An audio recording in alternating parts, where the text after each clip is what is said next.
Os Lakers têm um problema grande, e esse problema é que LeBron James e DeAndre Ayton são jogadores completamente opostos em um quesito específico dentro de quadra, e fora dela também, e é sobre isso que a gente vai falar aqui nesse vídeo.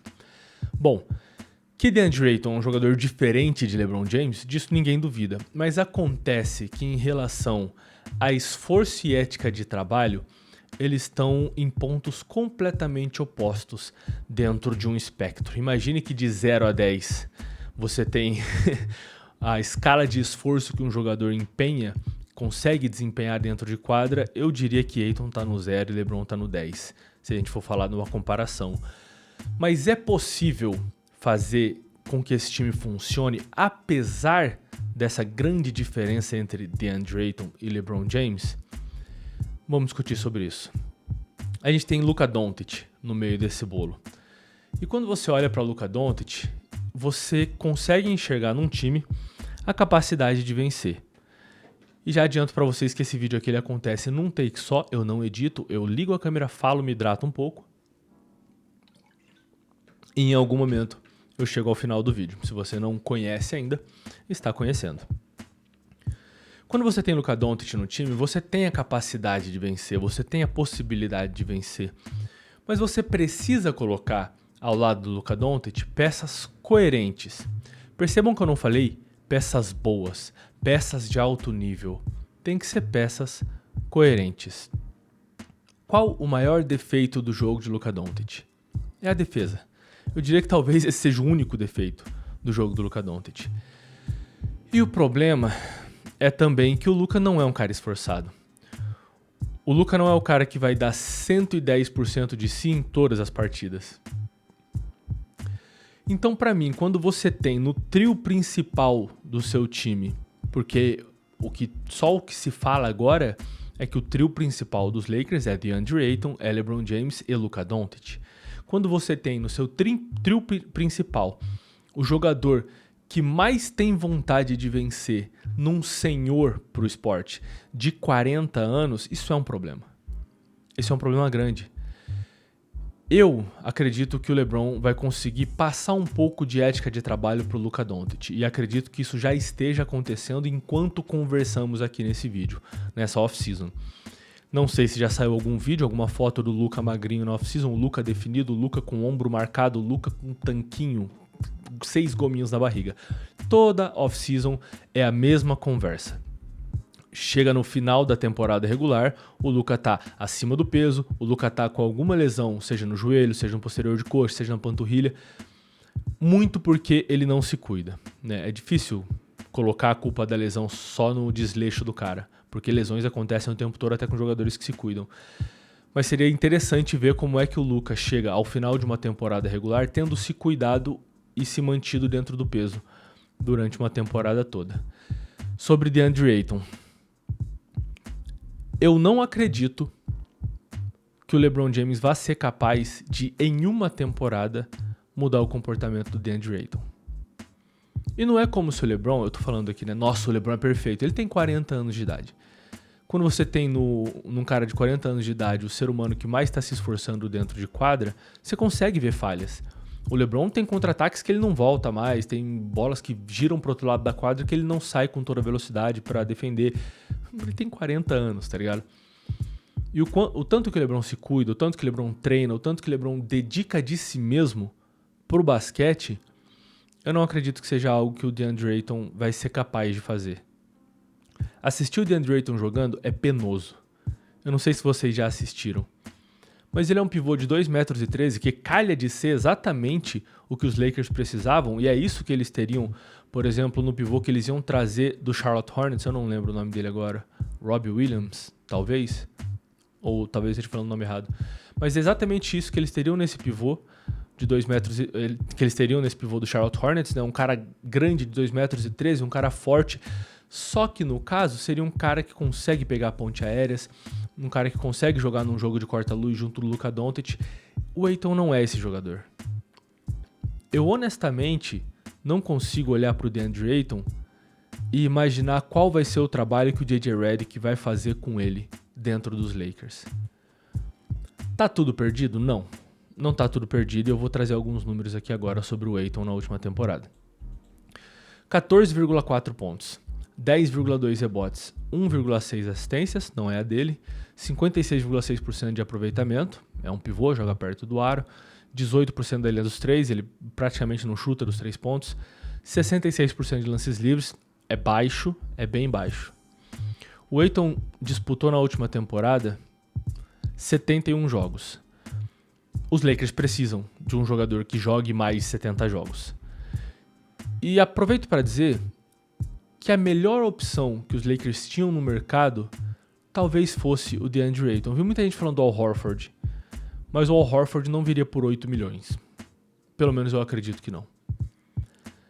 E para um pivô titular, eu acho que já foi o tempo do Al Horford mesmo. Eu acho que ele deixaria a desejar por incapacidade física mesmo. Ele é um excelente reserva. Meu Deus, eu adoro o jogo do Al Horford. Eu sou muito suspeito para falar. Ele é um cara que, para ele não tem bola perdida. Nos minutos que ele tá em quadra, ele vai dar 110% de si. Ele espaça a quadra, arremessa pros 3 pontos. Muito provavelmente os Lakers tentaram o Al Horford. Eu me recuso a acreditar que eles não tentaram nada. Me recuso a acreditar. De qualquer forma, voltando pro DeAndre Ayton.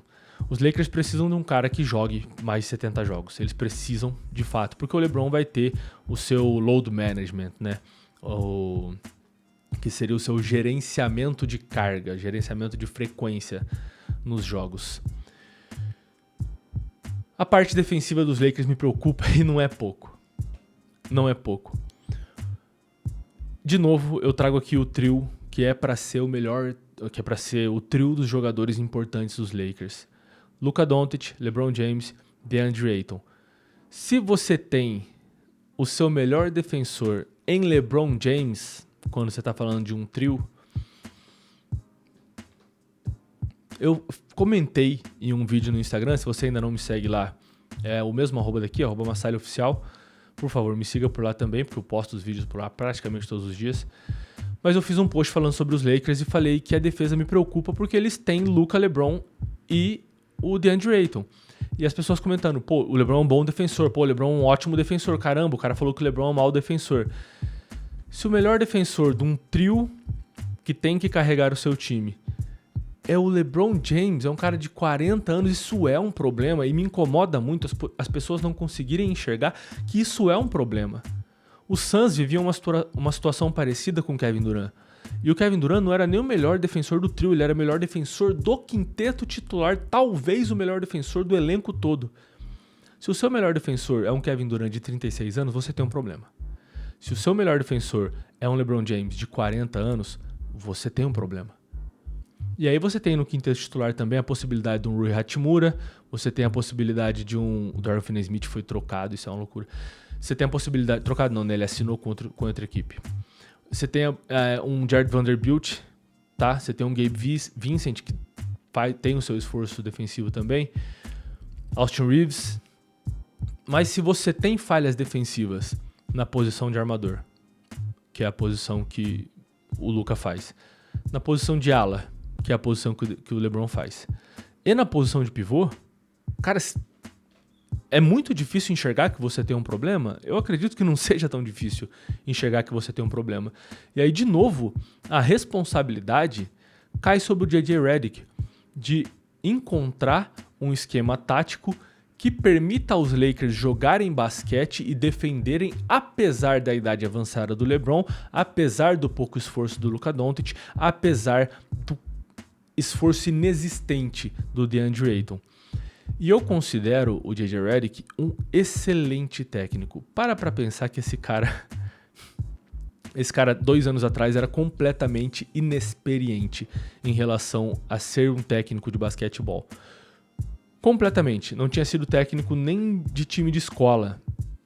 Não tinha sido técnico de time de bairro.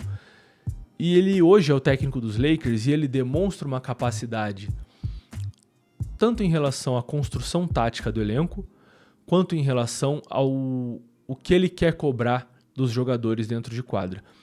Ele bancou o D'Angelo Russell e não tinha opções melhores que o D'Angelo Russell em quadra durante um segundo tempo inteiro de jogo, porque o D'Angelo Russell não estava prestando atenção aos detalhes. atenção aos detalhes. Isso foi suficiente pro J.J. Redick bancar o D'Angelo Russell por 2 quartos inteiros num jogo de temporada. Então imaginem vocês o que o J.J. Redick vai passar tendo que contornar DeAndre Ayton, que é um cara que não presta atenção a detalhe nenhum. Eu tenho muitas críticas ao Ayton. A gente tem que parar para pensar que o Ayton foi uma primeira escolha de draft. E eu ouvi comentários essa semana dizendo que o Ayton é um bom jogador. A gente só espera dele muitas coisas porque ele foi uma primeira escolha de draft. E ele foi a primeira escolha de draft no draft do Luka Doncic e do Trae Young. Eu acho que é isso.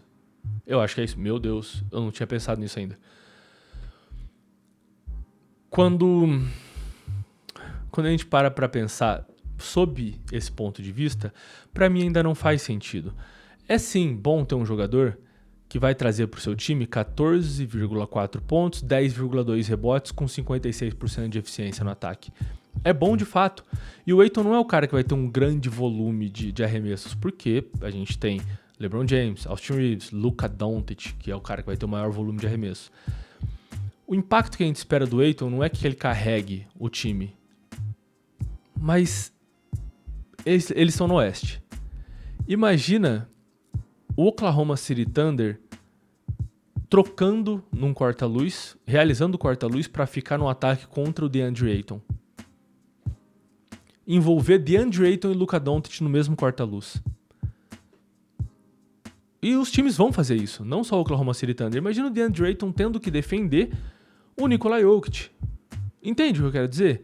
Imagina o DeAndre Ayton tendo que defender o próprio Anthony Davis. Vai ser um problema pro time dos Lakers. E não teria problema se a dificuldade defensiva, a falha defensiva viesse só do Ayton. Mas é o que eu falei aqui durante mais de 12 minutos agora. Os Lakers têm um problema grave. E esse problema é a incapacidade do DeAndre Ayton de suprir a necessidade de esforço, de entrega que o time dos Lakers tem. Porque o Luka Doncic já traz uma deficiência nesse quesito. Mas você lida com as deficiências de Luka Doncic porque ele é Luka Doncic. Enfim, se você gostou desse vídeo, deixa sua curtida aqui embaixo, considere se inscrever no canal para não perder os próximos vídeos. E se você já gostou tanto da forma que eu falo, da minha maneira encantadora de falar sobre basquete, que absurdo, que já quer assistir outro vídeo agora, é só clicar nesse que está aparecendo na sua tela neste exato momento. Até mais, eu vejo você no próximo vídeo. Deixe seus comentários aqui embaixo, eu gosto muito de ler todos e discutir sobre basquete. Beleza? Tchau!